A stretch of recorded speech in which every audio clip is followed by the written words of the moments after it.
Hello student, in this video we will discuss about the remaining 6 principle of the green chemistry.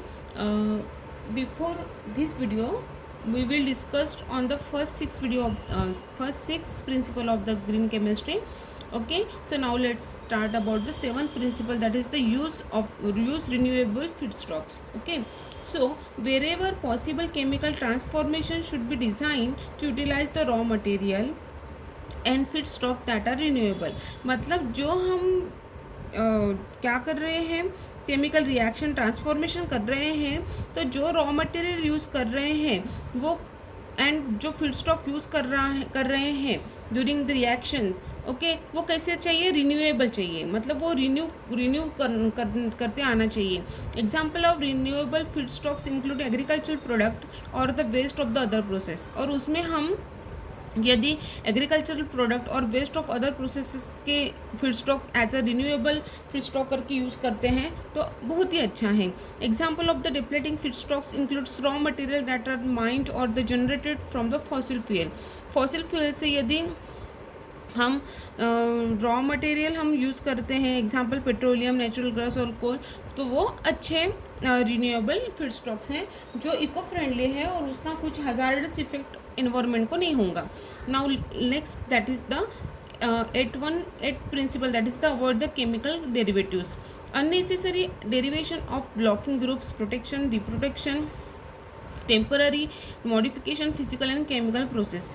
देखो unnecessary derivations जो है, मतलब जैसे production, protection, temporary modification of physical and chemical process should be minimized और avoided. वो जो chemical unnecessary chemicals जो steps है during the synthesis of the chemical reactions, तो वो हमें क्या करना है, वो मिनिमाइज करना है या it should be avoided. Okay, if possible, because such steps require additional reagent. तो एडिशनल रिएजेंट लगेंगे केमिकल्स, तो क्या करेंगे, वो वेस्ट भी प्रोड्यूस करेंगे. और वेस्ट यदि प्रोड्यूस करते हैं तो वो क्या करेंगे, हजार्डस केमिकल सब्सटेंसेस क्या करेंगे, इन्वायरमेंट में चले जाएंगे और वो इको फ्रेंडली होंगे क्या, नहीं होंगे. Synthetic transformation that are more selective will eliminate और reduce the need for the protecting groups.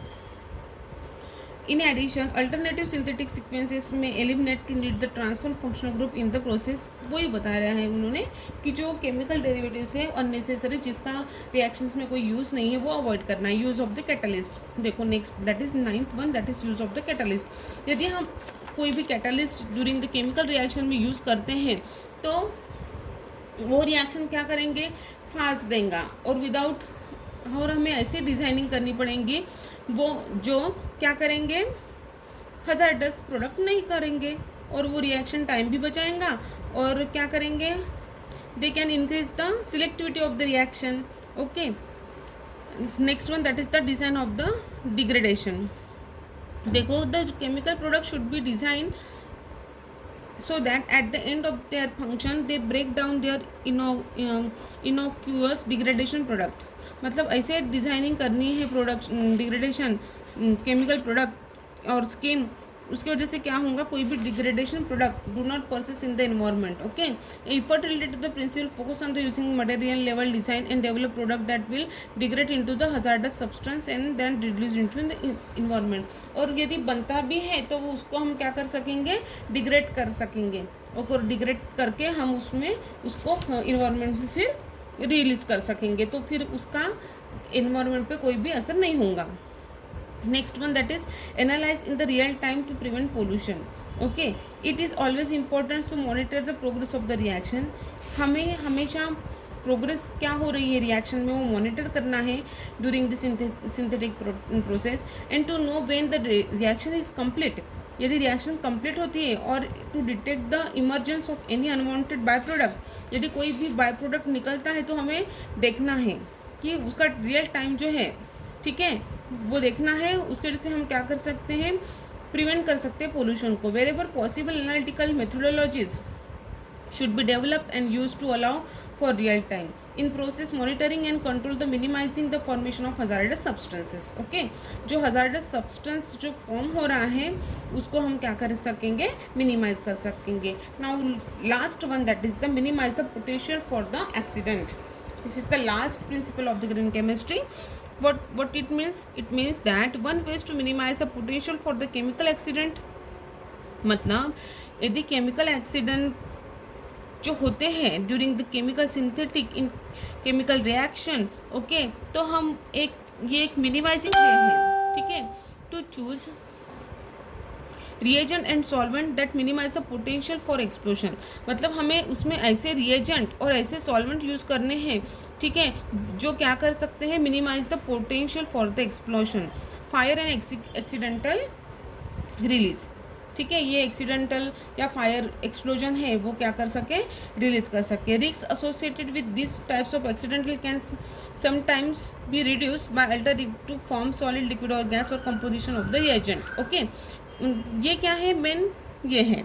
Experts feel that the far-reaching implication of green chemistry and design spreading across disciplines and applications suggests that the field has tremendous potential for growth. मतलब ये यदि आप 12 principal use अच्छी तरह से during the chemical synthesis हम use कर सकते हैं या करते हैं, तो ये फील्ड में कितना है, बहुत सारा पोटेंशियल है ग्रोथ के लिए। Today green chemistry application make up mere 1% of the total chemical market share. It predicted that drive expand green chemistry will come from the market, not from the regulation. Okay, so most of these principles are aimed to be less bad. Michael Berger agreed convincingly that we need to shoot higher than we have aimed to be good. मतलब हमें ये करना है कि हम हमारे reaction में से क्या अच्छा दे सकते हैं जो हमारे रिएक्शन भी हो जाए और वो which is benefit for our environment और benefit for our society. Okay, this is all about the remaining 6 principle of the green chemistry, and this is important question. Okay, thank you.